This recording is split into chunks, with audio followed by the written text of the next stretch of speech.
Matt, we are back, and we are live, and we're back in person as well, and we're getting excited and ready for another great card, UFC Fight Night Vegas number 4, with Poirier and Dan Hooker headlining the event. They got to pay back that $100 million investment on the Apex facility, and so with fights like this, off the back of Invicta FC, because we have the atomweight champion, Jinh Yu Frey, taking on the rising strawweight phenom in Kay Hansen. Matt, I'm really excited about this fight. And I put a little asterisk there, and it's worth noting that Jinh Yu Frey moving up from atomweight to strawweight in this bout. Kay Hansen, she's been competing at strawweight for the longest time, and I say the longest time, she only has 9 pro fights, and she's only 20 years old. And you might say, hey, Craig, well, you know, if I look at the heights, 5'3", 5'3", Frey actually has a slight reach advantage.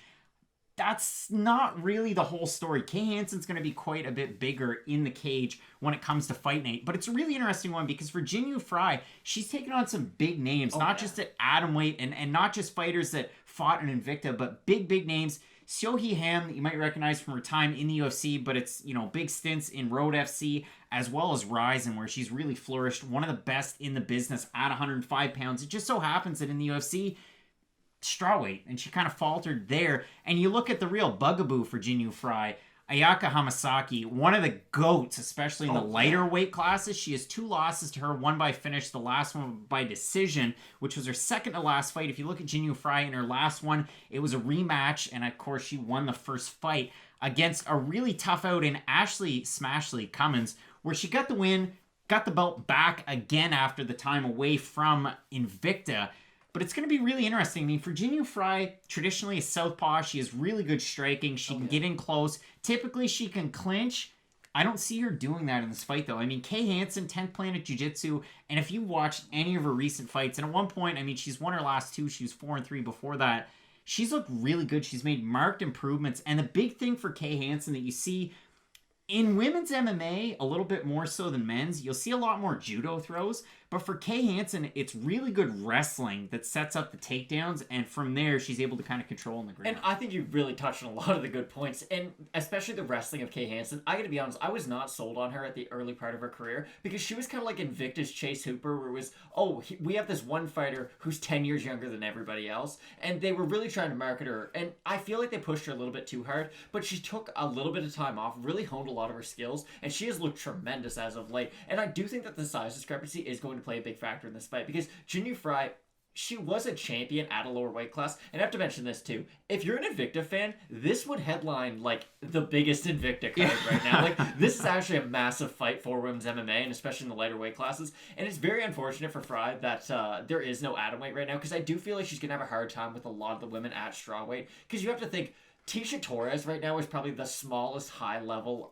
Brianna Van Buren, I know she just lost to Torres, but still. There's just not that many women of their stature who can do really well at strawweight, because you look at the top of the division, and there's the Joannas, there's the Jessica Andrades, who are just so big and physically strong. So I really think Frey's going to struggle later on in her career if she does manage to kind of work her way up the rankings.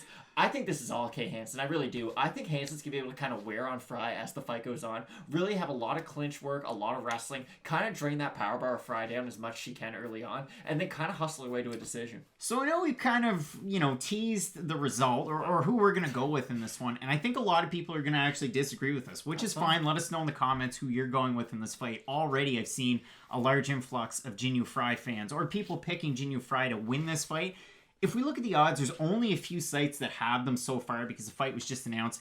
Kay Hansen coming in roughly a minus 130 favorite. Jinh Yu Frey plus 115 or thereabouts. Over on Tapology, as far as the fan votes concerned, out of 391 votes, 70% going with Kay Hansen, 81% by decision. Now, I know a lot of people were critical of us last weekend. We went 5-7. I went 5-7. Yours is worse. We don't talk but still, about it. The point being, hey, you know, odds, the Tapology votes, what have you.